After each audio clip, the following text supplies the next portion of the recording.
What is up, everybody? I am back for another video, and today we're going to try to fix my idling issues. First thing that needs to be done to solve the idle issue, and probably the biggest thing that needs done, is I need to rewire a lot of the stuff for the alternator. I get a lot of surging, and if I turn lights on and anything else, I get a lot of power, like voltage drops and idle drops hard. And especially when the car is cold, when there's no like lights or no radiator fans or anything like that on the car, idle's okay even when it's cold, but the instant you start turning that stuff on, man, it tugs. And I know that the alternator's always going to tug a little bit on the engine, but it is really, really bad. And I can see my voltage drop on my gauge from inside when I turn stuff on, and it drops pretty significantly. And it also doesn't get a full 14.3 from within the car. I do get that from outside if I hook straight up to the alternator, but from inside the car I'm not able to get 14.3 volt. There's got to be some sort of grounding issue, so I'm going to check all my grounds and probably add a couple, because I did remove a few that were extra that were in the engine bay, so I'm going to add a couple of them with that zero gauges right there. I'll show you that in a second. And then I'm going to rewire the power wires for it as well. I'm going to run a zero gauge from the alternator straight to the bus bar, and then I'm going to run another zero gauge wire straight from where the original alternator wire would normally run up to the bus bar, so everything basically runs up to the bus bar now, because I ended up keeping the one factory power wire, which I think is one of the main reasons I have so many issues. It does charge the battery just fine. It doesn't have any issues with that. My battery doesn't die. It has a brand new alternator and a brand new battery in it. It did the same thing with that old battery right there, and it did the exact same thing with the old alternator, so I'm pretty sure that it is a ground or a power issue. That's going to be the next thing I'm going to address. Once I get all of my power wire stuff done, here's the zero gauge. This is a 25-foot roll install gear. I bought this kit from the same eBay seller multiple times. It's like $25 for basically $1 a foot for this stuff. It's pretty cheap if you go on eBay and buy it. I use the same exact stuff for the battery relocation. And I bought zero gauge ring terminals as well. I already have a crimping tool for those that you've seen me use. And here's the other thing I bought. This right here is an idle air control valve delete. This basically is an idle screw, which will allow me to manually adjust the idle and get rid of the idle air control valve. So I've got a wiring, I don't have the idle air control valve wired right, and I just haven't been using it. In the car, I really don't have an issue driving the car without having idle air control valve. I've got the idle set around 900 RPM. It seems like it right there. So I'm just going to go ahead and install that. I would not install one of those things on any car. If, just say your IAC is bad, just put a new one in. Or if you're still running a stock ECU but you have a wiring issue, you should just fix that and keep your stock idle, because stock idle is awesome. I will probably never be able to get completely factory idle behavior out of this thing, so I'm pretty much just going to do away with it and install that. Plus, with this already in the car, if I ever switch to some big cams or something, or build another motor and put big cams in it, I'm going to need one of those anyway just to make it idle. This was actually for a Neon. It's a manual adjusting idle air control valve, I think is what they called it. It was for a Neon, but it fits on this car as well. It was really hard to find one of those at first. I ended up having to kind of dig through the internet for a little while to find one. I'm going to be getting the zero gauge and all the alternator wiring figured out and done first, and then we'll go ahead and install this idle air control valve. I'm also, now that it's daylight out, gonna back the car out into the street, turn around and back in so that I have the front end of the car facing that way so that I have some daylight. I did notice in the Mega Squirt videos that the lighting was really bad, because in here it's super dark. But when I was doing the Mega Squirt build, it was really cold outside and also really dark outside most of the time when I was working, so there really wasn't much I could do about it. When I go do that, get the car flipped around, get it on jacks and jack stands, and start doing some alternator wiring.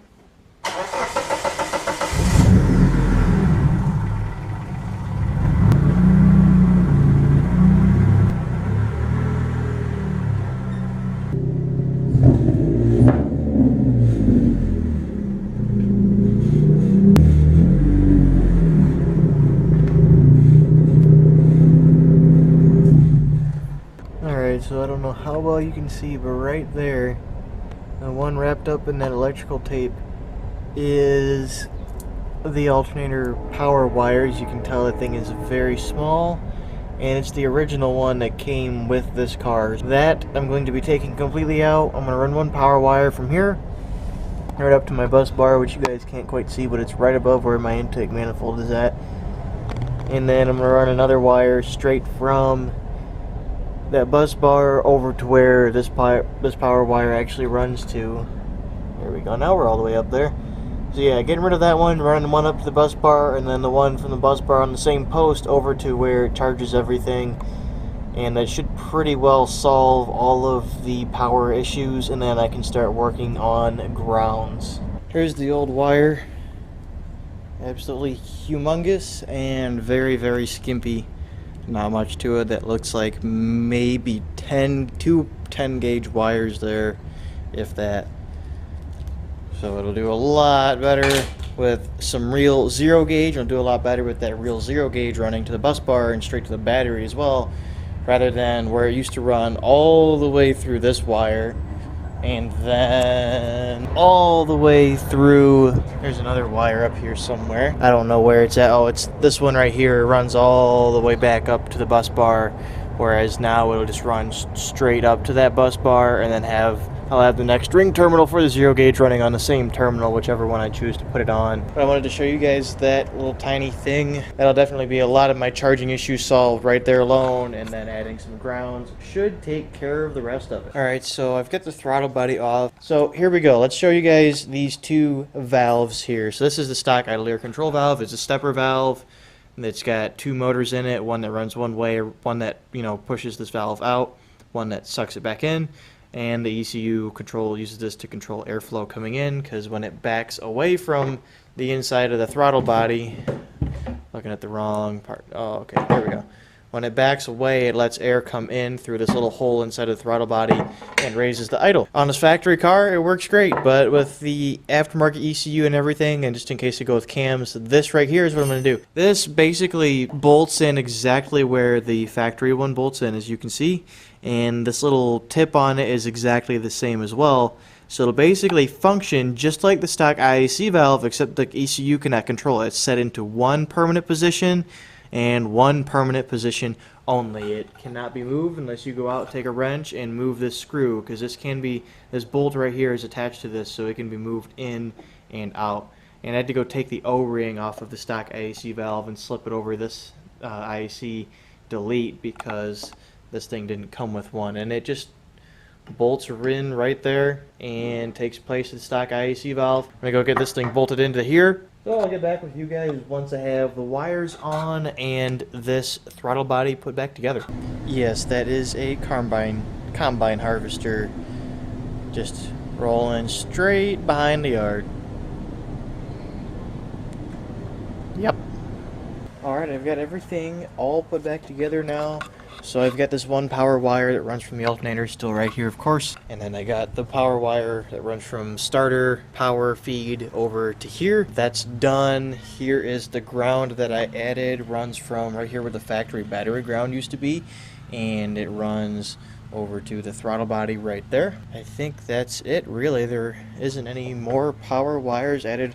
One ground, this is 0 gauge power running here, and then the 0 gauge power from there, and of course idle air control valve. I've got the screw back here which I can adjust. It's hard to reach, but it is right there. So once I get the car started and warmed up, I can reach my hand back here and move that and adjust the idle. But I want the car to idle when it's warm and has nothing drawing power. I want it to idle at around 900 RPM, and then hopefully it'll stay up there pretty high above 800 when it's under full load with lights and fan and everything on at once. That's where I want it to be. I definitely at least want the surging and the raising and falling to go away as much as possible. So hopefully now it's all good. I'm not going to put the intake back on because I'm not going to be able to reach that screw with the intake on. So I'm going to just start it right now, or I'm going to set it on the ground, then start it, and then let it warm up at idle and get that screw adjusted, and then I'll test it and see how it does when I turn power on, like lights and stuff. Alright, I had to go and hook the battery up real quick, and the car is on the ground, so we should be ready to start. Everything powered on at least.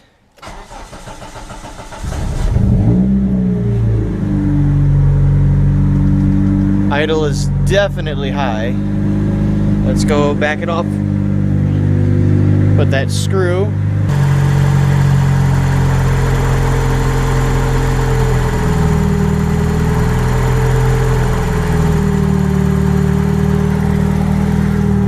Idle went down quite a bit there.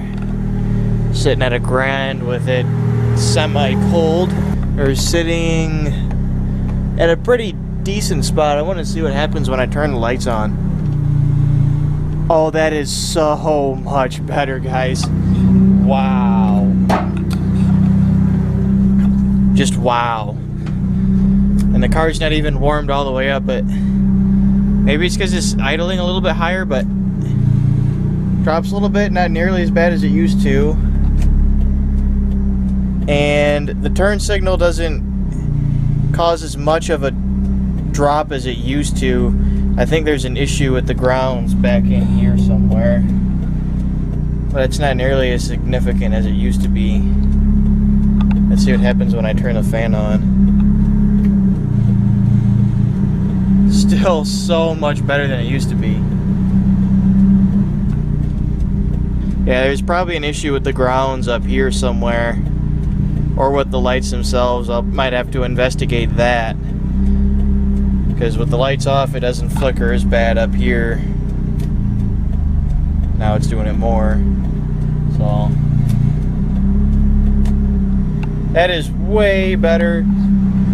Might try bringing the idle down just a little bit after it gets warm, because as you can see there, let me turn the running lights back on.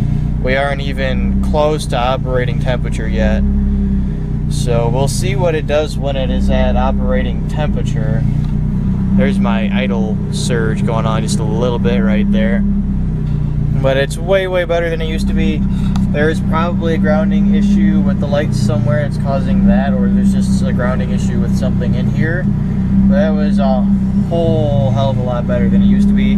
It's normal to have a slight idle drop when you turn stuff on, like your fan. Watch, I'm gonna turn the fan on. On. Oh, I just turned it off. That's why I was getting idle surge. And on. It dipped for a second, but it didn't dip near as hard or near as bad as it used to. And the car's cold right now. That's the biggest thing. Is like right now, if the car was cold, it would be so angry if I did that. I'll turn it off and it'll go back up a little bit.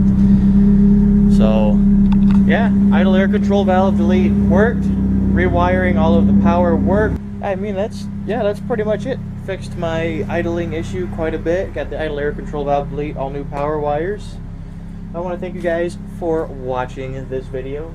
Make sure to hit that like button and subscribe, and make sure to come back for more on that car pretty soon. I'm going to be doing some videos just talking about the Megascore. I want to do sort of like a summary on how to Megascore to 420A, and then I want to do another video just going into my personal first experience ever installing a Megascore on my own, and how things went, what I struggled with the most, and what I found easier, and what I used to help myself get through it. So that's going to be the next couple of videos. Now that that's done, I have a huge backlog currently. I literally just uploaded part 3 of the Megascore build today. So if you're watching this video, go look back and see how many videos are between this video and the rest, and you'll see just how bad I am behind. But like I said, that's it for this video. I will see you guys in the next one.